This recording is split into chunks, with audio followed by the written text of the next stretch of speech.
আমি হেলেনা রায়হান ক্লাসভেল থেকে তোমাদের সকলকে জানাই স্বাগতম। আশা করি সবাই ভালো আছো। আজকে আমি তোমাদের সাথে আলোচনা করব সংক্ষিপ্ত প্রশ্ন নিয়ে। অর্থাৎ সংক্ষিপ্ত প্রশ্ন হচ্ছে অষ্টম অধ্যায় থেকে খুব গুরুত্বপূর্ণ সংক্ষিপ্ত প্রশ্নগুলো। মানে আমাদের তো এখন নতুন করে তোমাদের 15টা থাকবে, 10টা দিতে হবে, 2 নম্বর করে সংক্ষিপ্ত প্রশ্ন। তো আজকে আমি এই সংক্ষিপ্ত প্রশ্ন এগুলো আসার সম্ভাবনা অনেকটাই বেশি। উপপাদ্য 17, উপপাদ্য 17-র বিপরীত, 17 আর 17-এর বিপরীত একটা, এই দুইটা নিয়ে আজকে আলোচনা করব। ঠিক আছে? আজকে আমি যেই প্যাটার্নের জ্যামিতি শিখাবো অষ্টম অধ্যায়ের, একটা প্যাটার্ন যদি তুমি শিখতে পারো উপপাদ্য 17, এইটা পারলে তুমি মোট 6টা উপপাদ্য পারবা একই প্যাটার্নের। তোমাদের মনে আছে নিশ্চয়ই আমি তোমাদেরকে উপপাদ্য 20 শিখিয়েছিলাম। উপপাদ্য 20 আর 23 শেখার ফলে তুমি 14টা উপপাদ্য পেরেছিলে একই প্যাটার্নের, একই নিয়মের। মনে থাকার কথা, আমি কিন্তু প্রুফও দিয়েছি এবং নিজে এগুলোর মিল খুঁজে খুঁজে বের করে তোমাদেরকে আলাদা করে দিয়েছি। এখন আজকেও সেরকম, এটা যদি 17 পারলে তার বিপরীত পারবা, 18 পারবা, 19 পারবা উপপাদ্য, এবং তুমি 8.1-এর 7 নং এবং তার বিপরীত উপপাদ্য, মোট 6টা উপপাদ্য পারবা একই প্যাটার্নের, যদি শুধু 17 উপপাদ্যটা ভালো করে বুঝো। আশা করি মনোযোগ দিবে এবং খুব ভালো করে খেয়াল করবে। ঠিক আছে?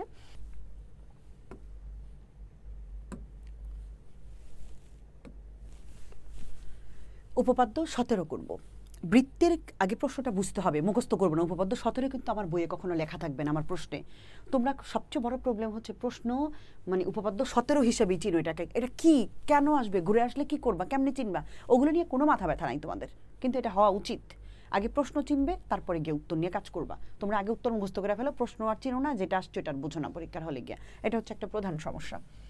বৃত্তের কেন্দ্র ও ব্যাস ভিন্ন কোনো যে, বৃত্তের কেন্দ্র আমরা ধরে নিচ্ছি এটা হচ্ছে একটা বৃত্ত, এই বৃত্তের একটা কেন্দ্র আছে এবং ব্যাস ভিন্ন। বৃত্তের ব্যাস বুঝো তো বাবা, ব্যাস হচ্ছে যদি কেন্দ্র দিয়ে কোনো একটা রেখা যায় তাকে বলে ব্যাস। এটা একটা যে, এটাও একটা যে, এটাও যে, এগুলো অনেকগুলো যে, কিন্তু যে কিনা কেন্দ্র দিয়ে এপার ওপার যাবে সে হবে ব্যাস, এবং সে হচ্ছে বৃহত্তম ব্যাস বা বৃহত্তম যে। বৃহত্তম ব্যাস না, ব্যাস অথবা বৃহত্তম যে, মানে সবাই যে, এর মধ্যে বড় কে, যে কেন্দ্র দিয়ে যাবে সে হচ্ছে সবচেয়ে বড় যে, এর চেয়ে বড় আর কোনো যে হইতে পারে না। অর্থাৎ তার নাম দুইটা, যদি সে নর্মালি যায় তাহলে যে, সে যদি কেন্দ্র দিয়ে যায় সে হবে বৃহত্তম যে, অথবা আরেকটা নাম হচ্ছে ব্যাস বলতে পারি তখন তাকে আমরা। আর ব্যাসের অর্ধেক হচ্ছে ব্যাসার্ধ। তাহলে আমরা যে চিনে গেছি এবং বৃহত্তম যেও চিনে গেছি। ব্যাস এটা হচ্ছে যে, শুধু যে। আর এই যে এইটা এইভাবে যাক অথবা এইভাবে যাক অথবা এইভাবে, কেন্দ্র দিয়ে যদি সে যায় তবে সে ব্যাসের যোগ্যতা অর্জন করবে। ঠিক আছে? তো সেটাই বলেছে। তো আমাদেরকে কি বলেছে, বৃত্তের কেন্দ্র ও ব্যাস ভিন্ন কোনো যে, তার মানে ব্যাস ভিন্ন মানে ব্যাস ছাড়া যে কোনো একটা যে। তাহলে ব্যাস ছাড়া এই যেটা নিলাম, ব্যাস হইতে পারবে না, ব্যাস বাদে যে কোনো একটা যে নাও, নিলাম। এই পাশেও নিতে পারো। এর মধ্যবিন্দুর সংযোজক রেখাংশ, মধ্যবিন্দু কোনটা বলা হচ্ছে, এই যে এটাকে বলা, এইটা আমি একটু ভিন্ন রং ব্যবহার করছি। মধ্যবিন্দু হচ্ছে একদম মাঝের বিন্দুটা, অর্থাৎ এই জ্যার মধ্যবিন্দু।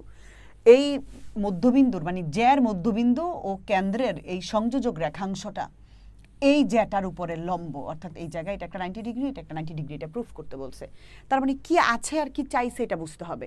বাংলাটা পইরা, ব্যাস ভিন্ন কোনো জ্যার মধ্যবিন্দুর সংযোজক রেখাংশ, তার মানে মধ্যবিন্দুটা আছে আর ওই জ্যার উপর লম্ব, এটা প্রুফ করতে বলছে, অর্থাৎ এটা হচ্ছে প্রমাণ। লম্বটা প্রমাণ আর মধ্যবিন্দুর সংযোজক রেখাংশ এটা দেওয়া আছে। তার এটা তোমাকে বুঝতে হবে। আরও একটা টপিক তোমাকে জানতে হবে, কোনো একটা বাহুর মধ্যবিন্দু ওই বাহুটাকে সমান দুটি ভাগে ভাগ করে ফেলে। এই এই এটা সূত্র, যেহেতু ওরা মধ্যবিন্দু দিয়ে দিছে তার মানে আমার কাছে এটা আছে, আর আমার কাছে যেটা চাইছে ওটা হচ্ছে লম্বটা চাইছে। এবার যেহেতু আমাকে কোনো ত্রিভুজের নাম ওরা বলে দেয় নাই বা কোনো বৃত্তের নাম বলে দেয় নাই, কোনো ঝামেলা কিছুই বলে নেই, আমি আমার মতো করে ও কেন্দ্র বিশিষ্ট একটা বৃত্ত, এই যেটা হচ্ছে ও কেন্দ্র বিশিষ্ট এবিসি একটা বৃত্ত এবং এবি হচ্ছে একটা জ্যা, আমি নিব এই এবিটাকে আমি জ্যা হিসেবে বিবেচনা করব। ঠিক আছে? একটা যে নাম দিয়ে দিলাম, তুমি অন্য পিকেও দিতে পারো, পরে হয়তো পাবা, আগে এটা দিয়েই করো। তো ও কেন্দ্র বিশিষ্ট বৃত্তে এ বি হচ্ছে একটা, আমরা ধরে নিচ্ছি একটা জ্যা। এটা আমি ত্রিভুজটার সুবিধার্থে, নাম দেওয়ার সুবিধার্থে একটা সি নাম দিয়ে দিলাম, অর্থাৎ এ বি সি একটা বৃত্ত এবং এই বৃত্তের এবি হচ্ছে জ্যা। এবং এই জ্যায়ের মধ্যবিন্দু হচ্ছে, আমরা অনুমান, যেহেতু আমাদেরকে প্রশ্ন বলেছে মধ্যবিন্দুর সংযোজক রেখাংশ, তাহলে মধ্যবিন্দু থাকলে একটা নাম তো দিতে হবে। তাহলে এই মধ্যবিন্দুর এম, ঠিক আছে? এবার আমরা ও এম যোগ করি, আমি তোমাদের সুবিধার জন্য আগে যোগটা করে রাখছি। তো ও এম এটুকু দেয়া ছিল, প্রমাণ করতে হবে যে এই ও এম এই এবির উপর লম্ব, অথবা এইভাবেও থাকে, এটা ও এম লম্ব এবি, এটা যেই কথা এটা সেই একই কথা, এটা প্রমাণ করতে হবে। তাহলে দেওয়া আছে কি, মধ্যবিন্দু দেওয়া আছে, চাইছে কি লম্ব। আর এটার বিপরীত উপপাদ্যটা আমি তোমাদেরকে একটু দেখাচ্ছি। বিপরীত উপপাদ্যটা কেমন? বিপরীত উপপাদ্যটা অ্যাট এ টাইম তোমাকে দেখাই। বৃত্তের কেন্দ্র থেকে ব্যাস ভিন্ন অন্য কোনো জ্যা, দেখো এখানেও তোমার কাছে একটা বৃত্ত আছে, ঠিক আছে, এখানেও একটা জ্যা আছে তোমার কাছে, এবং এটারও একটা কেন্দ্র আছে। এখন এই কেন্দ্র, বৃত্তের কেন্দ্র থেকে ব্যাস ভিন্ন অন্য কোনো জ্যায়ের উপর অঙ্কিত লম্ব ওই জ্যাকে সমদ্বিখণ্ডিত করে। এবার উল্টা কথা, এবার লম্ব আছে, সমদ্বিখণ্ডিত করে এটা প্রমাণ করতে বলছে। অর্থাৎ এটাও সেম, মনে করে নিতেছি আমরা ও কেন্দ্র বিশিষ্ট বৃত্তে এই এবি হচ্ছে জ্যা, আর এবিসি বৃত্ত, এই বৃত্তে ব্যাস নয় এবি এমন একটা জ্যা, বা ব্যাস ভিন্ন এবি একটা জ্যা, ব্যাস ছাড়া, এবং এই এবি জ্যায়ের উপর এই ওডি হচ্ছে লম্ব। আমরা ধরে নিচ্ছি এটা ওডি, আমি ডি দিলাম বা এম দিলাম, যেটাই দাও তুমি, সেম জিনিসটাকেই দিতে পারি। এই ওডি বা ও এম এটা লম্ব। প্রমাণ করতে হবে যে, আমাকে প্রমাণ করতে হবে হচ্ছে এইটা, এই এডি লম্ব বিডি। অর্থাৎ এর আগের বার এটা ছিল লম্ব প্রমাণ করতে হয়েছে, আর বিপরীতটা হচ্ছে লম্বটা আছে সমান দুইটা প্রমাণ করতে বলছে। আমরা কি প্রশ্ন বুঝতে পেরেছি? এবার এই প্রশ্ন আমরা কিভাবে চিনবো, চলো প্রশ্ন চিনার পেছনে আমরা কাজ করি। দেখো এইখানে আমরা একটু খেয়াল করব, প্রথমটা না দ্বিতীয়টা আমরা একটু দেখব। এই যে এখানে একটা বৃত্ত, অনেক কিছু আছে, তোমার অত দরকার নাই, তুমি শুধু দেখবা এটা একটা জ্যা কিনা এবং এই জ্যাটাকে দুই ভাগে ভাগ করতে বলছে কিনা। এখানে বলে দিয়েছে ও কেন্দ্র বিশিষ্ট বৃত্তে পিকিউ ব্যাস ভিন্ন একটা জ্যা। খেয়াল করো, এই পিকিউ ব্যাস ভিন্ন জ্যা, অর্থাৎ এই পিকিউটাকে বলছে, আমি এটাকে যদি বাইরে বের করে নিয়ে আসি, এই পিকিউ, ঠিক আছে, এটা হচ্ছে ব্যাস ভিন্ন একটা জ্যা, এবং ও আর লম্ব পিকিউ, এই ও আর লম্ব পিকিউ, এইটুকু তথ্য আছে। এবার প্রমাণ করতে বলছে পি আর সমান কিউ আর, এটা প্রমাণ করতে বলছে, মানে এটা বিপরীত উপপাদ্য। বিপরীত উপপাদ্য মানে কি, এখানে প্রশ্ন কোনটা হবে, বিপরীত যদি উপপাদ্য হয় এই যে এই প্রশ্নটা হবে, এই যে এটা কেন্দ্র থেকে ব্যাস ভিন্ন যে কোনো জ্যায়ের উপর অঙ্কিত লম্ব ওই জ্যাকে সমদ্বিখণ্ডিত করে। তার মানে এই প্রশ্নটাই হচ্ছে এই যে এইটা, ঠিক আছে, এটা ময়মনসিংহ বোর্ড 2024 আসছে। তার মানে পি আর সমান কিউ আর, এটা দেখে আমার এত কিছু থাকলে এটা আমার লাগবে না, ওগুলো হয়তো আমার গয়ে লাগবে, কয়ে লাগবে, কিন্তু আমার ক্ষয়ের জন্য এইটুকুই যথেষ্ট, কারণ আমি প্রশ্ন চিনেছি এটা হচ্ছে বিপরীত, 17 বিপরীত।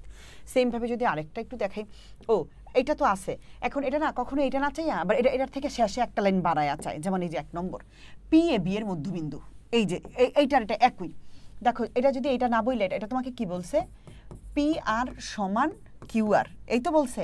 অথবা এটা তোমাকে বলতে পারে প্রমাণ করো যে আর পি কিউ এর মধ্যবিন্দু, একই কথা বাবা।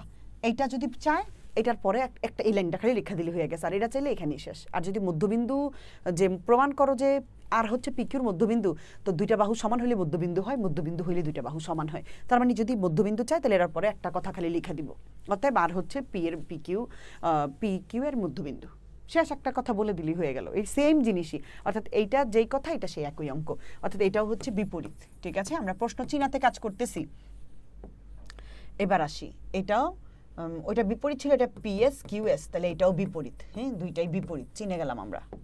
পরেরটা যদি আমরা দেখি, এইবার আর আমার কাছে কি আছে, পিএম সমান এম কিউ, পিএম সমান এম কিউ দেওয়া আছে, আর চাইছে ও এম লম্ব পিকিউ, তার মানে এটা হচ্ছে 17 উপপাদ্য, এটার বিপরীত না। 17 হচ্ছে লম্বটা চাই, আর বিপরীতটার মধ্যে বাহু দুইটা, ওই যে মধ্যবিন্দুটা দুইটা, ওই বাহুটাকে সমান দুই ভাগে ভাগ করে ওইটা চাই, তাহলে এটা 17 চিনে গেছি আমি। আবারও সেম কাহিনী, এই যে এম ই এন, এই যে দুইটা বাহু সমান দেওয়া আছে, আর চাইছে লম্বটা, তাহলে এটা হচ্ছে উপপাদ্য 17। তাহলে আমি আশা করি চিনাইতে পারছি, 17ও চিনাইতে পারছি। তার বিপরীতটা কেমনে চিনবো এটা চিনাইতে পারছি। বিপরীতটা দুইভাবে থাকে, কখনো এইটা সমান এটা চায়, আবার কখনো বলে এই ইটা এম এন এর মধ্যবিন্দু, এটা প্রমাণ করো, ওই একই কথা একটা লাইন পরে। তাহলে আমরা প্রশ্ন যে চিনতে পেরেছি, আশা করি চিনতে পেরেছি। এবার আমরা যে কাজটা করব, যেখানে যাব, সেটা হচ্ছে আমাদের প্রশ্নে যাব। আমরা উপপাদ্য 17 করতেছি। এখন আমি কিন্তু জায়গার অভাবে এটা নিচে লিখছি, তোমরা নিচে না, তো এটা প্রশ্ন কিন্তু তোমরা লিখবা না, এটারই তোমরা বিশেষ নির্বাচনটা লিখবা। আমি আগেই রেডি করে আনছি সময় বাঁচানোর জন্য। মনে করি ও কেন্দ্র বিশিষ্ট এবিসি বৃত্তে যা লিখছি তাই, যদি কোনো চিত্র রেডি থাকে তাইলে আর আমার নিজের থেকে এবিসি বলা লাগবে না, যা থাকবে তাই বলবো। মনে করি ও কেন্দ্র বিশিষ্ট এবিসি বৃত্তে এবি ব্যাস ভিন্ন একটি জ্যা, অথবা ব্যাস নয় এমন একটি জ্যা, অথবা অন্য একটি জ্যা, যেই বলো না কেন জ্যা, এবং এই এবি জ্যায়ের উপর এই ওডি হচ্ছে লম্ব, ভালো করে খেয়াল করো, এডি জ্যায়ের উপর ওডি হচ্ছে লম্ব, তাহলে এই লম্ব হইলে তাহলে প্রমাণ করতে হবে যে এডি সমান বিডি, এটা হচ্ছে 17-র বিপরীতটা। এবার যদি 17টা চাই তখন কি করব? 17টা চাইলে সেমভাবে যেইভাবে বলবো, ও কেন্দ্রবিশিষ্ট বৃত্তে, ও কেন্দ্রবিশিষ্ট এবিসি বৃত্তে এবি ব্যাস ভিন্ন একটি জ্যা, এবং এই এখানে দেওয়া আছে কি এম হচ্ছে এবি এর মধ্যবিন্দু, এবং ও এম যোগ করি, যেহেতু যোগ করার ব্যাপারটা প্রশ্নে ছিল না আমি যোগ করে নিলাম, প্রশ্ন থাকলে আর আমি বলবো না এটা, তাহলে ও এম যোগ করি, প্রমাণ করতে হবে যে এ কি বলবো আমরা, প্রমাণ করতে হবে যে সরি এটা তো আসি দেওয়া, প্রমাণ করতে হবে যে ও এম লম্ব এবি, ব্যাস হয়ে গেল। এখন যদি আমরা প্রশ্ন দেখি, ধরো এটা কেমনে বলবো, যেমন এটা তো চিত্র আঁকাই আছে, এটা তো 17, এটা কেমনে বলবো, এটা আমরা বলবো সেম ও কেন্দ্র বিশিষ্ট এম এন, তুমি একটা নাম দিয়ে দাও, হ্যাঁ, এই যে ও কেন্দ্র বিশিষ্ট বৃত্তে, এইটা ও কেন্দ্র বিশিষ্ট বৃত্ত, নাম না থাকলে নাম না দিব, ও কেন্দ্র বিশিষ্ট বৃত্তে এম এন ব্যাস ভিন্ন একটি জ্যা, এবং এই এই যে এরা দেওয়া আছে এম ই সমান ইএন, এবং এম ই সমান ইএন, অথবা এটা দিয়ে আমি ভাইঙ্গা বলতে পারি ই হচ্ছে এম এন এর মধ্যবিন্দু, এটাই দেওয়া আছে যে এম ই সমান ইএন দেওয়া আছে, এটা এই আর কিছু করার দরকার নেই, দেওয়াই তো আছে, এটা প্রমাণ করতে হবে যে ও ই লম্ব এম এন, পারবা না? সেম যদি আরেকটা বলো, একই ও কেন্দ্র বিশিষ্ট বৃত্তে পি কিউ আর, এবার আর বলবা, কারণ তুমি এই রেখাগুলি নিবা না, কিন্তু পি কিউ আর বাহিরের বিন্দু নিবা, পি কিউ আর এটা একটা বৃত্ত, তখন আর ছিল না এই জন্য বলিনি, এখন বলবো ও কেন্দ্র বিশিষ্ট পি কিউ আর বৃত্তে, পরে পি কিউ আর বৃত্তের মধ্যে আমার এই পি কিউ হচ্ছে ব্যাস ভিন্ন একটা জ্যা, এবং পিএম সমান কিউ এম দেওয়া আছে, এই পিএম আর কিউ এম দুইটা সমান দেওয়া আছে, প্রমাণ করতে হবে যে ও এম লম্ব পি কিউ, পারবো না? সেম জিনিস যদি আগেরটা এইটা যদি বলি, এইটা আবার আলাদা, তাহলে এবার আমরা বলবো এ পি কিউ, এটা একটা বৃত্ত, ওই ইটি আমার ধরার দরকার নেই, এ পি ও কেন্দ্র বিশিষ্ট এ পি কিউ বৃত্তে আমার পি কিউ হচ্ছে ব্যাস ভিন্ন একটা জ্যা, এবং আমরা দেখব এখানে আবার আমাদেরকে একটা বলে দিছে, এই যে ওএস লম্ব পি কিউ, হ্যাঁ, এই যে এই ওএসটা হচ্ছে এই পি কিউর উপর লম্ব, এটা বলা আছে, আর ওইটা চাইছে, যেটা দেওয়া থাকবে এটা দিব, আর যেটা চাইবে এটা প্রমাণ করতে হবে যে বলবো। তো এখন আমরা বলবো যে এবং ওএস পিকিউ এর উপর লম্ব, এই যে এটা দিয়ে দিছে ওরা, ওএস লম্ব পিকিউ, প্রমাণ করতে হবে যে পিএস সমান কিউএস, পারবা না? আমি আশা করি আমি বুঝাইতে পারছি। এবার প্রশ্ন চিনে গেছি, সব চিনে গেছি, এবার অঙ্কন। আমরা এই ধরনের অঙ্ক করতে গেলে আমাদেরকে সর্বসমতার টেকনিক জানতে হবে। তাহলে সর্বসমতা কেমনে করে? সর্বসমতা করার জন্য, সর্বসমতা কি জিনিসটা তুমি আমাকে বলতে পারো ম্যাডাম, সর্বসমতা কি? সর্বসমতা হচ্ছে এমন জিনিস, আমরা উপপাদ্য হচ্ছে যুক্তিতর্ক দিয়ে প্রুফ করা লাগে। তো যুক্তিতর্ক দিতে গেলে আমাদেরকে দুইটা ত্রিভুজের মধ্যে আমরা সম্ভাব্য কিছু জিনিস মিল বের করব। যেমন সর্বসমতার 4 ধরনের শর্ত আছে, 4টা শর্ত সর্বসমতা ঘুরা ঘুরা হয়, কখন কোনটা হবে তুমি করতে করতে বুঝে যাইবা, আমি তো বলবোই এখন। যেমন আমরা এখানে দুটো ত্রিভুজ বের করব, এখন ত্রিভুজ কেমনে বের করব তুমি নর্মালি মনে রাখতে হবে তোমাকে, দুইটা ত্রিভুজ আছে, এই দুটো ত্রিভুজের মধ্যে আমরা সর্বসমতা করব। সর্বসমতার শর্ত নম্বর 1, এটা নোট করে ফেলবা এই কথাটা, সর্বসমতা কি করতেছি আমরা, সর্বসমতা। সর্বসমতার শর্ত নম্বর 1-এর মধ্যে আছে এখানে এ বি সি, আর একটা হচ্ছে পি কিউ আর, এই হচ্ছে দুইটা ত্রিভুজ। এই দুইটা ত্রিভুজের মধ্যে আমরা প্রুফ করব তিনটা বাহু সমান, অর্থাৎ বাহু বাহু বাহু। যদি কোনো কারণে এবির সাথে পি কিউ সমান, বিসির সাথে কিউ আর সমান, অথবা এসির সাথে পি আর সমান প্রুফ করতে পারি, তিনটা বাহু সমান হলে দুইটা ত্রিভুজের বাকি যা থাকবে সব সমান। তুমি কি জানো একটা ত্রিভুজে কয়টা অংশ আছে? একটা ত্রিভুজের মধ্যে মোট 6টা অংশ আছে, তিনটা বাহু 3টা কোণ। এই 6টা অংশের মধ্যে সর্বসমতা দিয়ে 3টা মিলাই, আর বাকি 3টা যদি 3টা মিলাইতে পারি, আর বাকি 3টা যদি মিলাইতে পারি এই 3টা, তাহলে বাকি 3টা এমনি মিল পাওয়া যায়। মনে করো কোনো কারণে আমি প্রুফ করলাম এখানে 3টা প্রশ্নে দেওয়া আছে, কিন্তু আমার একটা কোণ দরকার, যদি আমি এই 3টা খুঁজে খুঁজে বের করতে পারি যে এই 3টা এটা সমান এটা, এটা সমান এটা, তাহলে আমার বাকি আরও যে কোণগুলি দরকার তাদেরকে আমি চোখ বন্ধ করে প্রুফ না করে কিছু না করে বলতে পারবো ও আরও সমান। এই সুবিধাটা পাওয়ার জন্য আমরা মূলত সর্বসমতা করি। ঠিক আছে, গেল বাহু। এবার 2 নম্বর আসি। এবার যদি আমরা করতে পারি বাহু কোণ বাহু, অর্থাৎ দুইটা বাহু এবং তাদের মধ্যবর্তী কোণ। ঠিক আছে, এই এবি আর বিসি বাহু এবং এই কোণ, এবং P Q R Q R বাহুর এই কোণ, বাহু কোণ বাহু, মানে এটা হচ্ছে বাহু এবং তাদের অন্তর্বর্তী কোণ, অন্তর্বর্তী মানে মাঝখানের যে কোণটা, এটাকে বলা হচ্ছে। তো এটা যদি করতে পারি কোনো না কোনোভাবে, এই 3টা করলে আরও যে একটা বাহু এবং 2টা কোণ, তাদেরকে আমি সমান প্রমাণ করতে পারবো। আর 3 নম্বর যেটা, সেটা হচ্ছে কোণ বাহু কোণ। হ্যাঁ, 2টা কোণ এবং একটা বাহু যদি প্রুফ করতে পারি। আর একটা হচ্ছে সমকোণী ত্রিভুজের জন্য এটা স্পেসিফিক, সবার জন্য 3টা করে, কিন্তু সমকোণী ত্রিভুজের জন্য আমরা যেটা আমরা একটু দেখব এই যে 4 নম্বর যেটা সেটা হচ্ছে সমকোণী ত্রিভুজের অতিভুজ ও যেই কোনো একটা বাহু, অতিভুজ আর একটি যে কোনো একটি বাহু, ঠিক আছে, আমি এইভাবে লিখলাম। নর্মালি সবার বেলায় 3টা করে তথ্য, কিন্তু সমকোণী ত্রিভুজের বেলায় 2টা তথ্য হইলেই বাকি 4টা প্রুফ করা যায় সমান। এখনো হয়তো তুমি অনেক কিছু বুঝো নাই, কিন্তু আমি যখন বলবো তখন তুমি পুরো বুঝবা, এটা নোট করে ফেলবা। সর্বসমতার সূত্র, ত্রিভুজে 6টা অংশ থাকে, সর্বসমতা করে 3টা অংশ প্রুফ করতে পারলে বাকি 3টা সমান। ওই সমান করার জন্য মূলত আমরা সর্বসমতা করি, আমাদের তথ্য যা দরকার তা করার জন্য, ঠিক আছে। আর সমকোণী ত্রিভুজের বেলায় 2টা তথ্য লাগে, এই ক্ষেত্রে 3টা লাগে না, ঠিক আছে। চলো, তাহলে এখন আমরা ও এ ও বি যোগ করে দিলাম, এটা আমাদের অঙ্কনের জন্য, মানে অঙ্কন করলাম। কেন অঙ্কন করলাম? অঙ্কন করার ফলে আমরা এখানে 2টা ত্রিভুজ কিন্তু পেয়ে গেলাম। কি পেয়ে গেলাম? 2টি ত্রিভুজ পেয়ে গেলাম। এই 2টা ত্রিভুজেরই আমি এখন সর্বসমতা করব। আশা করি সর্বসমতা বুঝাইতে পারছে তোমাদেরকে। চলো, তো এখন 2টা ত্রিভুজকে নাম লিখব। তুমি যে কোনো নাম দিতে পারো, কোণের বেলায় যে কোণ তাকে মাঝে রাখতে হবে, আর ত্রিভুজের নামকরণের বেলায় এটা এতটা ম্যান্ডাটরি না। ও এ এম এবং ও বি এম এভাবে নাম দিলেই ভালো হয় আর কি, যেটা সুন্দর লাগে তুমি সেটাই দিবা। ত্রিভুজ চিহ্ন দিবা, ত্রিভুজ ও এ এম এবং আরেকটা যদি আমি একটু ভিন্ন রং ব্যবহার করি, ত্রিভুজ ও বি এম। এই 2টা ত্রিভুজের নাম লিখলাম, ত্রিভুজ চিহ্ন দিলাম, এবং এই 2টা ত্রিভুজেরই আমি এখন সর্বসমতা করব, ঠিক আছে।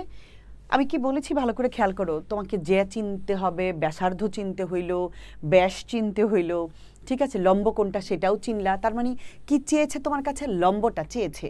আর কি আছে? মধ্যবিন্দু আছে। মধ্যবিন্দু কি করে? বাহুকে সমান 2 ভাগে ভাগ করে, এটা মধ্যবিন্দুর কাজ। তো এই 2টা ত্রিভুজের মধ্যে একদম প্রথমেই এটার আমরা টার্গেট এখানে খেয়াল করব, সর্বসমতা করার জন্য 3টা শর্ত ফিল আপ করার। তো একদম প্রথমেই যেটা আমার উপরে যেটা দেয়া আছে, যে মধ্যবিন্দু কথাটা উপরে ছিল, তাই এই যে মধ্যবিন্দু আছে, এই মধ্যবিন্দুর কাজ কি? মধ্যবিন্দুর কাজ হচ্ছে বাহুটাকে সমান 2 ভাগে ভাগ করা। তাহলে এই ত্রিভুজের এ এম বাহু আর এই ত্রিভুজের বি এম বাহু, 2টা ত্রিভুজেরই এটা নিলে এটার আবার ওইটা নিতে পারবো না, এটার এই ভূমি নিলে এটারও ভূমি, এটার লম্ব নিলে এটার লম্ব, এটার অতিভুজ নিলে এটার অতিভুজ, এইভাবে নিতে হবে। সো আমি এ এম সমান এই ত্রিভুজের এ এম, আবার তুমি আগে বি এম লিখতে পারবা না, ও এ এম এই ত্রিভুজের যেই বাহু সেই বাহু লিখবা, এই ত্রিভুজের যেই বাহু সেই বাহু লিখবা। তাহলে আমরা এখানে লিখতে পারি না এ এম সমান বি এম। এখন বাবা লিখলেই হবে না, যুক্তি চাই, শর্ত লাগবে। কোন যুক্তিতে লিখলা এম সমান বি এম? এটা আমরা লিখলাম ওই যে উপরে আমরা লিখে দিব এম এ বি এর মধ্যবিন্দু, এইটুকু বললি এনাফ। কেন? কারণ আমরা জানি মধ্যবিন্দু কোনো একটা বাহুকে সমান 2 ভাগে ভাগ করে। সো সেই হিসেব করলে যদি আমি তোমাকে বলি এই এ এম আর এই বি এম সমান, তাহলে একটা করলাম। এবার দ্বিতীয়টা আবার করি। আরেকটা হচ্ছে ও এম সমান ও এম। এখন প্রশ্ন হতে পারে, ম্যাম এটা আবার কি কথা? ও এম সমান ও এম। বাবা, এই পাশ থেকে চিন্তা করলে এই ও এম এই ত্রিভুজের বাহু, এই পাশ থেকে চিন্তা করলে এই ও এম এই ত্রিভুজের বাহু। সাধারণত আমাদের বাসা বাড়িতে বা আমাদের ঘরে আমরা যখন 2টা রুম করি, একটা দেয়াল দিই, একটা দেয়াল দিয়ে এই রুমেরও দেয়াল হয়, এই রুমেরও দেয়াল হয়। যদি কোনো একটা কিছু 2জনেরই কাজ চালায় নিতে পারে, অর্থাৎ 2জনেরই বাহু, একটা দেয়াল, একটাই পার, একটা দিয়েই সব কিছু হয়ে যাচ্ছে, তাদেরকে বলে সাধারণ বাহু, মানে কমন। এটা 2জনের মধ্যেই আছে। তো ও এম সমান ও এম, এই পাশেও ও এম বাহু, এই পাশেও ও এম বাহু, দুইটাই তাহলে সমান। একই বাহু যদি 2বার হয়, তার মানে কেন? কারণ এরা সাধারণ, ঠিক আছে, সাধারণ বাহু। সাধারণ বাহু মানে এর মধ্যে কমন আছে। তো আমি আশা করি বুঝাইতে পারছি তোমাদেরকে তাহলে গেল 2টা বাহু। এবার আর একটা বাহু, কারণ আমরা জানি সর্বসমতা করার জন্য বাহু বাহু বাহু একটা আছে, আবার কোন বাহু কোন একটা আছে, আবার বাহু কোন বাহু আছে। কিন্তু আমি দেখতে পাচ্ছি এখানে 3টা আমার প্রুফ হয়ে যাচ্ছে, অর্থাৎ 3টা বাহুই সমান এখানে আমি দেখতেই পাচ্ছি। সো ও এ সমান ও বি। এখন একটা প্রশ্ন, ও এ সমান ও বি কেন? এটারও ব্যাখ্যা লাগবে। কি হিসেবে তুমি ও এ সমান ও বি বলবা? কারণটা তো ব্যাখ্যা চাই। এই কারণ হচ্ছে, তোমাদেরকে বলেছিলাম একটা বৃত্তের কেন্দ্র দিয়ে যদি কোনো জ্যা যায়, তাহলে সে হচ্ছে বৃহত্তম জ্যা অথবা ব্যাস, এবং এই কেন্দ্র হতে পরিধির যে দূরত্ব, এইটুকুকে বলে ব্যাসার্ধ। কেন্দ্র থেকে পরিধির দূরত্ব যতগুলো থাকবে, যতগুলো, অর্থাৎ ব্যাসের অর্ধেক হচ্ছে ব্যাসার্ধ, এবং এই ব্যাসার্ধ যতগুলো থাকবে তারা প্রত্যেকে সমান। অর্থাৎ এইটা আর এইটা সমান, এইটা সমান। এখানে যদি 10,000 থাকলে 10,000ই সমান হবে। অর্থাৎ দেখো, কেন্দ্র থেকে পরিধির দূরত্ব, যদি এটা এদিকে না দিয়ে এদিকে একটা দিই তাও হবে সমান, যদি এইদিকে দিই তাও হবে সমান। ঠিক আছে, আমি এটা বোঝানোর জন্য দিয়েছি, মুছে দিচ্ছি। আমি আশা করি বুঝাইতে পারছি। সো এই জন্য আমি বলবো একই বৃত্তের ব্যাসার্ধ তারা, কি বলবো, একটা বৃত্তের তারা ব্যাসার্ধ, যেহেতু বৃত্তের আঙ্গিকে ব্যাসার্ধ আর ব্যাসার্ধ পরস্পর সমান হয়, এমনি ব্যাসার্ধ আবার ত্রিভুজের বেলায় তারা বাহু সমান, তাহলে ত্রিভুজের বাহু হইলে বৃত্তের ব্যাসার্ধর দিক চিন্তা করলে এরা সমান হয়। তাহলে আমি বলবো একই বৃত্তের ব্যাসার্ধ। দেখো বাবা, যারা বুঝো না তারা একটু 2-3 বার দেখবার, আমি কিন্তু অনেক বেসিক থেকে বুঝাচ্ছি। এখন যদি তোমরা মানে এটা নিয়ে বলো, এই ক্লাস করাইতে গেলে কয়েক ঘন্টা লাগবে আমি যদি এটা লাইভে করাইতে যাই। এই জন্য আমি এটা রেকর্ড দিলাম, যদি প্রয়োজন মনে করো আমি আবার লাইভে এসে বুঝাবো, কিন্তু এই ভিডিও আগে দেখে নিবা তোমরা, ঠিক আছে? তো আমাদের দেখো তো বাবা, এইটার এইটার এই বাহু সমান এই বাহু, এই বাহু সমান এই বাহু, এই বাহু সমান এই বাহু, আমি 3টা বাহু সমান পেয়ে গেলাম না? তাইলে কি আমি বলতে পারি না এই ত্রিভুজ 2টা সর্বসম আমি কইরা ফেলছি? মানে শর্ত তো আমি ফিল আপ, 4টার মধ্যে 4টা সর্বসমতার শর্তের মধ্যে প্রথম শর্ত আমি ফিল আপ করছি। তাহলে এই 2টা ত্রিভুজের নাম আমি আবারও লিখবো, ঠিক আছে? তাহলে আবার 2টা ত্রিভুজের নাম যদি আমি লিখি, ত্রিভুজের নাম 2টা হচ্ছে ত্রিভুজ ও এ এম, ত্রিভুজ ও বি এম। এখন সর্বসমতার সূত্র হচ্ছে এরকম, 2টা সমান চিহ্ন তারপর উপরে একটা ঢেউ খেলানো এমন চিহ্ন, এটাকে বলে সর্বসমতা। এখন সবগুলিরই তো ব্যাখ্যা আছে, সর্বসমতার 4 ভাবে করা যায়, 4টার মধ্যে কোনটা দিয়ে তুমি করছো এটা বুঝাই দিতে হবে। তাহলে আমরা কি পাইলাম? বাহু বাহু বাহু, 3টাই বাহু পাইছি। তাহলে আমি যদি এখানে লিখে দেই বাহু বাহু বাহু, ব্যাস হয়ে গেল, ঠিক আছে? তাহলে এই 3টা বাহু। কিন্তু বাবা আমার এটা দিয়ে তো আমি নতুন কিছু পাইনি, কোনো নতুন, এগুলো তো আমার প্রশ্নই ছিল, তাহলে আমি এটা কেন করলাম? এটা করছি সুবিধা নেওয়ার জন্য। ওই যে বলেছিলাম যে যদি 6টা অংশের মধ্যে 3টা অংশ প্রুফ করতে পারি, বাকি 3টার যেটা লাগবে সেটাই বলতে পারবো সমান, যুক্তি ছাড়াই বলতে পারবো। এই তো যুক্তি দেওয়া লাগছে, ওখানে কোনো যুক্তি লাগবে না। এই সুবিধার জন্যই সর্বসমতা করে মূলত। তো সর্বসমতা করে ফেলছি, এবার যুক্তি কি, কারে চাই? ভালো করে খেয়াল করো, আমার দরকার হচ্ছে ওই যে এবি, এবি যায় এর উপর লম্ব, তাইলে ওই লম্ব দরকার। লম্ব কার উপর হয়? লম্ব যেখানে হবে সেখানে অবশ্যই সমকোণ তৈরি হবে। তাইলে আমার তো কোণ দরকার, ভালো করে খেয়াল করো, আমার যদি কোণ দরকার হয়, কোণ দরকার, আমি বলবো এই ও এম এবি লম্ব, এটা প্রুফ করবো। এটা প্রুফ করতে গেলে এই কোণ 2টা সমান আমি যদি আনতে পারি, দেখো 3টা বাহু অলরেডি নিয়ে গেছি, এর মধ্যে আর 3টা কোণ আছে, 3টা কোণের যে কোনোটা আমি শর্ত অনুযায়ী আনতে পারবো যেটা লাগে। কিন্তু আমার তো সবাইকে দরকার নেই, আমার দরকার এই কোণ। তুমি বলতে পারো ম্যাম এই কোণ কেন দরকার? কারণ এই কোণ হচ্ছে সমকোণ, সমকোণের সাথে লম্বের সম্পর্ক আছে। ওই ওই ওই ও কোণ এই কোণ এগুলো নিলে আমার কোনো কাজ হবে না, ঠিক আছে? সেই জন্য আমি বলতে পারি এখানে তাহলে এই 2টা কোণ সমান, তাহলে আমি কি বলবো? ও এম এ কোণ সমান ও এম বি কোণ। এটা কিন্তু নিজের থেকে আনি নেই, এটা শর্ত, 3টা শর্ত প্রুফ করছি দেখে সর্বসমতার একটা আউটপুট পাইতেছি আমি। সুবিধা, এই সুবিধার জন্য আমি মূলত সর্বসমতা করছি। এটা কি বলতে পারি আমি? ও এম এ কোণের বেলায় যে কোণ তাকে মাঝে রাখতে হবে, এখন আর উল্টাপাল্টা লেখা যাবে না। তাহলে ও এম এ কোণ, এই কোণ দিলাম, এই এম কোণকে বুঝাইলাম, সমান ও এম বি কোণ, ঠিক আছে? এইটা কিন্তু মূলত এই সর্বসমতার ফলাফল, আউটপুট এটা, ঠিক আছে? এখন আমি আমার যে মূল কাজ, এটা হচ্ছে ধাপ 1। ও আমি লিখি নাই বাবা, তোমরা অবশ্যই ধাপ 1 লিখবা, কেমন? এটা ধাপ 1। এবার আমি ধাপ 2-এ যাব, ঠিক আছে? আমি আশা করি বুঝাতে পারছি। ধাপে ধাপে আস্তে আস্তে আমি যাচ্ছি। ধাপ 2, এই 2টা কোণ যেহেতু আমি পাইছি সমান, এবং এটা নিয়েই এখন আমি কথা বলবো। তো এটা নিয়ে আমি কি কথা বলবো? এখন আমি বলবো যেহেতু কোণদ্বয়, কোণদ্বয় মানে 2টা কোণ, এই 2টা কোণ নিয়ে কথা বলতেছি, এই কোণদ্বয় রৈখিক যুগল কোণ। বাবা তোমার হয়তো মনে প্রশ্ন জাগতে পারে, ম্যাম রৈখিক যুগল কি? রৈখিক যুগল কোণ এবং পরস্পর সমান। খেয়াল করো, এই কথাটা খুবই গুরুত্বপূর্ণ, এবং পরস্পর সমান।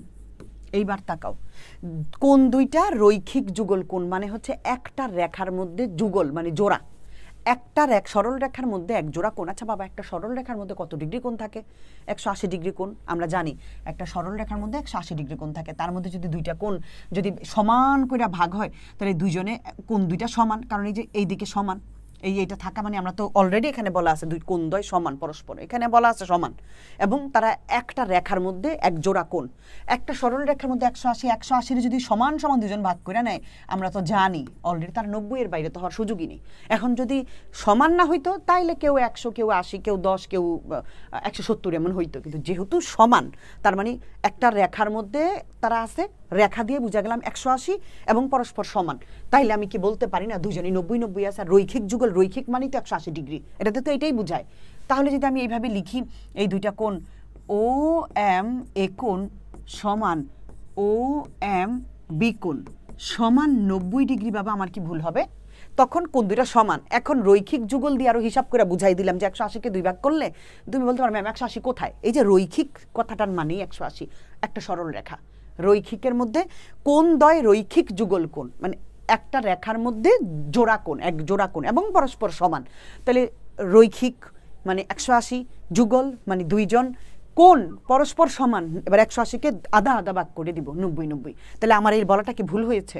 কখনোই না। এইবার আমরা জানি 90 ডিগ্রি কোণ যদি হয় তাহলে সেখানে সমকোণ তৈরি হয়, তার মানে অফকোর্স ওই কোণটা লম্ব, এবং লম্ব থাকলেও আমি সমকোণ বলতে পারবো, এবং সমকোণ থাকলেও আমি লম্ব বলবো, মাস্ট বি। তার মানে আমার আর কোনো কাজ নেই, অঙ্ক শেষ।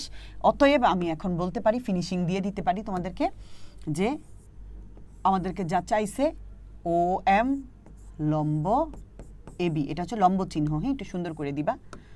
এই আমি একটু ভিন্ন রং ব্যবহার করি তোমাদের জন্য। ও এম লম্ব এ বি প্রমাণিত, ব্যাস এই কাজ শেষ। আমি জানি না বাবা আমি কতটা, আমি কিন্তু প্রথমে বুঝানোতে অনেকটা সময় ব্যয় করছি, এবার কিন্তু অঙ্ক তোমার হয়ে গেছে, ঠিক আছে? তো তোমরা আশা করি এটা পারবা। সেম জিনিসটা এবার কি চেয়েছে, কি ছিল, মধ্যবিন্দু ছিল, লম্ব চেয়েছে, পারবা না? এবার যদি তোমাদেরকে আমি বলি যে এটা তোমরা করো, দেখো তো এই অঙ্কটা অবশ্যই তোমাদের পারার কথা। একদম প্রথম যে অঙ্কটা, এই যে এটা না, এই যে দেখো, তাহলে তো এবার তোমরা এটা পারবা। সেম অঙ্কটা সেমভাবে ও এম লম্ব পি কিউ এটা প্রুফ করতে বলছে, তাহলে তুমি পারবা না? বিশেষ নির্বাচন কিভাবে বলবা? ও কেন্দ্র বিশিষ্ট পি কিউ আর বৃত্তে, হ্যাঁ পি কিউ হচ্ছে ব্যাস ভিন্ন একটি জ্যা, ঠিক আছে? ব্যাস, তো ব্যাস ভিন্ন একটা জ্যা হলে লম্ব প্রুফ করতে বলছে, এবং এম হচ্ছে পি কিউ এর মধ্যবিন্দু। প্রমাণ করতে হবে যে ও এম লম্ব পি কিউ। এবার তুমি সেম ভাবে যাবে, দুটা ত্রিভুজকে সর্বসমতা করবা। এই তুমি বলবা পি এম সমান এই যে কিউ এম, কেন? কারণ এম হচ্ছে পি কিউ এর মধ্যবিন্দু। ও এম সমান ও এম, কেন? কারণ সাধারণ বাহু। ওপি সমান ও কিউ, কেন? কারণ তারা একই বৃত্তের ব্যাসার্ধ। পারবে না? সেমভাবে 3টা বাহু দিয়ে করে ফেলবা, এগুলি দরকার নেই। এই পি কিউ তুমি বলতে পারো ma'am P R Q R, তাহলে এটা কি জন্য দিছে?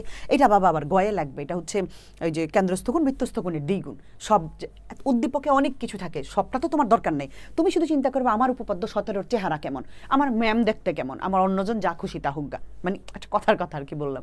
সো ওর চেহারা কেমন, 22-এর মধ্যে 22ই আনবা, 23-এর মধ্যে 23-এর চেহারাই আনবা, এখানে অন্য কিছু থাকলেও তুমি আনবা না।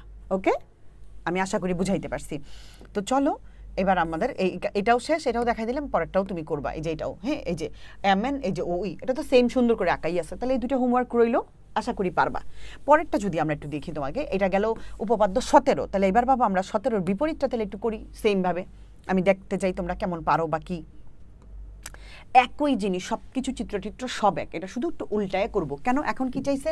এখন প্রমাণ করতে বলছে এডি সমান বিডি, অথবা প্রমাণ করতে বলবে ডি লম্ব না, যে ডি হচ্ছে এবি এর মধ্যবিন্দু। একই কথা বাবা, দুইটা বললে এই মধ্যবিন্দু যদি বলে ডি এবি এর মধ্যবিন্দু, এই সমান প্রমাণ করে এটা নিচে একটা লাইন খেলে লিখে দিব, কারণ সমান হওয়া মানে মধ্যবিন্দু আছে, আর মধ্যবিন্দু থাকলে সমান হয়। তো হয় এটা নয় এটা, একই কথা। এটা হচ্ছে 17-এর বিপরীত উপপাদ্য। তাহলে কি বলছে? বৃত্তের কেন্দ্র থেকে ব্যাস ভিন্ন অন্য কোনো জ্যায়ের উপর অঙ্কিত লম্ব। সেম চিত্র, সেম সব কিছু। আচ্ছা, চিত্রটা আমি এঁকে ফেলেছি, এখন তোমাদেরকে একটু বুঝাই। বৃত্তের কেন্দ্র থেকে ব্যাস ভিন্ন কোনো জ্যায়ের উপর অঙ্কিত লম্ব, তাহলে ওই সেম কথা। তখন ছিল কি? বৃত্তের কেন্দ্র থেকে ব্যাস ভিন্ন যে কোনো জ্যায়ের উপর, এখানে বলছে জ্যায়ের উপর অঙ্কিত লম্ব ওই জ্যাকে সমদ্বিখণ্ডিত করে। আর এইখানেরটা হচ্ছে বৃত্তের কেন্দ্র থেকে ব্যাস ভিন্ন যে কোনো জ্যায়ের মধ্যবিন্দু। এখানে হচ্ছে মধ্যবিন্দুটা আগে, লম্বটা পরে। আর ওখানে লম্বটা আগে, বৃত্তের কেন্দ্র থেকে ব্যাস ভিন্ন যে কোনো জ্যায়ের মধ্যবিন্দুর সংযোজক রেখাংশ ওই জ্যায়ের উপর লম্ব। আর উল্টায় যদি বলি এটারে, তাহলে এটা লম্ব, আর এটা হচ্ছে ঘুরায় বললে এটা এরকম, যে কোনো জ্যায়ের উপর অঙ্কিত লম্ব। আর ওখানে বলছি জ্যায়ের মধ্যবিন্দু, খেয়াল করো এখানে মধ্যবিন্দু কথাটা আগে জ্যায়ের সাথে, আর এখানে জ্যায়ের উপর অঙ্কিত লম্ব ওই জ্যাকে সমদ্বিখণ্ডিত করে। তার মানে এখানে সমদ্বিখণ্ডিতটা প্রুফ করব, আর লম্বটা দেওয়া আছে। তাহলে যা দেওয়া আছে তারে নিয়ে আগে কাজ করব, লম্ব দেওয়া আছে। চলো এইবার আমরা বুঝে গেছি, তাহলে এখন আমি প্রমাণ সেম জিনিসটা, এই তো এটা বললাম, তুমিও সেম দিবা। এবার অঙ্কনের বেলা ওই সেম, আমি সবুজ রং দিয়ে আগেই এঁকে রাখছি সেমভাবে। ও এ ও বি, যেহেতু এ বি একটা জ্যা, তাহলে এই হচ্ছে এ বি, ঠিক আছে? আর এটার নাম দিয়ে দিলাম সি, ঠিক আছে? জাস্ট এমনি এ বি সি একটা ত্রিভুজে বলার জন্য আর কি। তো এ বি হচ্ছে অঙ্কন ও এ ও বি যোগ করি, ঠিক আছে? এটা যোগ না করলে আমি সেমভাবে এখন তুমি বলতে পারো ম্যাম এখন কি সর্বসমতা করব? সর্বসমতা একটু পরে এখানে, কারণ ওইখানে সর্বসমতার আগেই তোমাকে এখানে কোণের কথা, এই লম্বের কথা বলা আছে। তো লম্ব দিয়া কোন ত্রিভুজ নিয়ে কাজ করবে এটা আমাকে বুঝতে হবে। যেহেতু লম্বের কথা বলা আছে, লম্বটা আগে স্টার্ট করতে হবে, আগে স্টার্টিংয়ে লম্ব। কেমনে লম্ব? যে এখানে দেওয়াই আছে লম্ব, অর্থাৎ এটার নামটা কি, ডি, ওডি লম্ব এবি, এটা তো দেওয়াই আছে। তো আমরা যদি এখানে একটু প্রমাণে চলে যাই, ধাপ 1, দুইটা ধাপ তো, হ্যাঁ, প্রমাণ ধাপ 1 আমি পাশেই লিখলাম, জায়গা কম, তুমি আবার নিচে লিখো তোমরা, হ্যাঁ। ধাপ 1-এর মধ্যে আমরা বলবো যে যেহেতু বা দেওয়া আছে এরকম আর কি, যেহেতু ওডি লম্ব এবি, এটা যেহেতু দেওয়া আছে ওডি লম্ব এবি, তাহলে এখন আমাদের কি করণীয় এখানটায়? ওডি লম্ব এবি হলে, লম্ব হইলে আমরা এর আগেরটাই কি প্রমাণ করছি, কোণ দেখা লম্ব করছি। এবার লম্ব থাকলে আবার কোণ করতে পারবো না, উল্টা কোণ থেকে লম্বতে গেছি, দুইটা কোণ সমান এবং রৈখিক যুগল কোণ, তার মানে ওখানে লম্ব আছে। আর এখানে লম্ব, তার মানে লম্ব হইলে তো দুইটা কোণ লম্ব হওয়া মানে ও ডি এ কোণ এবং ও ডি বি কোণ, এই দুইটা কোণই সমকোণ। লম্বর মধ্যে তো অবশ্যই সমকোণ হয়, সমকোণ ছাড়া তো কোনো গতি নেই। সো আমি যদি এটাকে বলি এভাবে, তাহলে ও ডি এ কোণ সমান ও ডি বি কোণ সমান, এই দুইটা কোণ সমান এবং এরা 90 ডিগ্রি। আমার কি এটা ভুল হবে বললে? কখনোই না। কেন 90 ডিগ্রি বলা? তাহলে কোনো একটা ত্রিভুজে যদি 90 ডিগ্রি কোণ থাকে, তাহলে তাকে অবশ্যই সমকোণী ত্রিভুজ আমরা বলতে পারি, পারি কি না? এখানে কাজ হচ্ছে এই দুইটা ত্রিভুজ যে সমকোণী ত্রিভুজ, এটা আমি প্রুফ করব। সমকোণী ত্রিভুজের এবার সর্বসমতা দিয়ে কাজ করব, মানে যেহেতু এখানে লম্ব আছে আগে, তাহলে এইটা ওটা কোণ, এটা দেওয়া আছে ওডি লম্ব এবি এবং এই দুইটা কোণ সমান এবং এরা পরস্পর 90 ডিগ্রি। তাহলে কি আমি এখানে বলতে পারি না যে ত্রিভুজ ও এ ডি এবং ত্রিভুজ ও বি ডি সমকোণী? এটা কি আমার ভুল হবে? তুমি বলতে পারো ম্যাম কেমনে বললেন সমকোণী? আরে বোকা, 90 ডিগ্রি থাকা মানেই তো সমকোণী ত্রিভুজ। যে ত্রিভুজের একটি কোণ সমকোণ বা একটি কোণ 90 ডিগ্রি, তাকেই তো সমকোণী ত্রিভুজ বলে। তাহলে এই পাশে তাহলে উভয়ই ওডি এ ও এ ডি এবং ও বি ডি উভয় সমকোণী, উভয়ই সমকোণী এভাবে লিখলে একটু সুন্দর হয় আর কি, ঠিক আছে? যে উভয়ই সমকোণী। ত্রিভুজের কথা লেখার দরকার নাই, কারণ ত্রিভুজ তো অলরেডি আমি চিহ্ন দিয়ে দিছি আগে। উভয়ই সমকোণী, ঠিক আছে? উভয়ই সমকোণী, ব্যাস গেল এটা। এইবার আমি এখানে সেম কাজ, এবার আমি সর্বসমতায় যাবো। এর আগের বার যেমন সর্বসমতাটা কোন লম্বটা নিচে প্রুফ করছি, এবার লম্বটা দেওয়া আছে, আমাকে দ্বিখণ্ডিত করতে হবে, উল্টা বুঝতে হবে কোনটা চাইছে কোনটাতে যাইতে হবে। উল্টা পাল্টা করলে কিন্তু হবে না, দুইটা আমি পাশাপাশি দেখাবো তোমাদেরকে পরে। গেল এটা। এবার ধাপ 2, ত্রিভুজ ধাপ 2, ঠিক আছে? তো 2 নম্বর ধাপে কি বলছে, আমরা একটু নীল রং ব্যবহার করি তাহলে একটু বুঝবো। ধাপ 2-এ এবার আমি ত্রিভুজ দুইটা, এই দুইটা ত্রিভুজ নিয়ে আমি কাজ করব। তাহলে ত্রিভুজ ও এ ডি এবং ত্রিভুজ ও বি ডি। এই দেখো, তোমাদের মনে আছে আমি সর্বসমতার শর্ত তোমাদেরকে দেখাইছিলাম। সর্বসমতার শর্তের মধ্যে 4টা শর্তের মধ্যে 3টা শর্ত, 3টা করে, কিন্তু সমকোণী ত্রিভুজ যদি প্রুফ করতে পারি এবং সমকোণী ত্রিভুজের বেলায় অতিভুজ এবং যে কোনো একটা বাহু নিলেই হয়ে যাবে। ওকে, এখন একটা মজার ব্যাপার, 3 জনের মধ্যে অতিভুজ এবং যে কোনো বাহু, খেয়াল করো কথা। তাহলে ও এ ডি এবং ও বি ডি সমকোণী, উপরি বলে আসছে আর নিচে বলার দরকার নেই। এবার চলো, তাহলে ও এ সমান ও বি, অতিভুজ এবং যে কোনো একটা বাহু। তাহলে অতিভুজটা আগে নেই, তো অতিভুজ হচ্ছে ও এ সমান ওবি। এখন কথা হচ্ছে এখানে অতিভুজ লিখতে হবে কেন? কারণ সমকোণী ত্রিভুজের বাহুগুলোর একটা বিশেষ নাম আছে, অন্য কোনো ত্রিভুজের বাহুর কোনো নাম নেই। সমকোণী ত্রিভুজের 3টা বাহু, 3টা নাম, একটা লম্ব, একটা ভূমি, একটা অতিভুজ। সো এখানে অতিভুজ কথাটা না লিখলে এটা হবে না। তাহলে অতিভুজ ও এ সমান অতিভুজ ওডি, ঠিক আছে? কেন সমান বললাম? কোন হিসেবে? এখানেও যুক্তি দাও। ওই সমান তো তারা একই বৃত্তের ব্যাসার্ধ, বৃত্তের ব্যাসার্ধ যতগুলো থাকবে প্রত্যেকেই সমান। তাহলে এখানে হচ্ছে একই বৃত্তের ব্যাসার্ধ। ওকে, ব্যাস হয়ে গেছে। এইবার তাহলে অতিভুজ এবং যে কোনো একটা বাহু, এবং কোন বাহু নিব? ওডি নিব নাকি এডি সমান বিডি নিব? প্রশ্ন হচ্ছে চাইছে কি আমার কাছে? আমার কাছে চাইছে এডি সমান বিডি, অর্থাৎ এই বাহু দুইটা চাইছে। তাহলে যারে চাইছে তারে তো আর আমি প্রুফ করতে পারবো না, যারে চাইছে তারা তো আমি লিখে দিতে পারবো, তার তো জানি না, তারই তো প্রুফ করার জন্য কাজ করতেছি। তাহলে অতিভুজ চলে গেলে এই দুইটা, এটা প্রুফই করতে বলছে, তাহলে বাকিরা হলো কে? শুধু এই বাহুটা, তার মানে ওডি সমান ওডি, এটা বলে দিলেই তো আমার হয়ে যায় অতিভুজ। তার মানে ও এ সমান অতিভুজ ওডি। তাহলে এটা হচ্ছে ওডি সমান ওডি। কেন? কারণ সাধারণ বাহু, ঠিক আছে? ব্যাস ওডি সমান ওডি। তাহলে সমকোণী ত্রিভুজের বেলায় শর্ত দরকার ছিল দুইটা, তাহলে আমি দুইটা প্রুফ করে ফেলছি। তার মানে এবার বাকি আমার যারা যারা দরকার চোখ বন্ধ করে আমি বলতে পারবো সমান, তার মানে আমার সর্বসমতা হয়ে গেছে। তাহলে এখন ত্রিভুজ দুটার নাম আবার আমি লিখে দিই।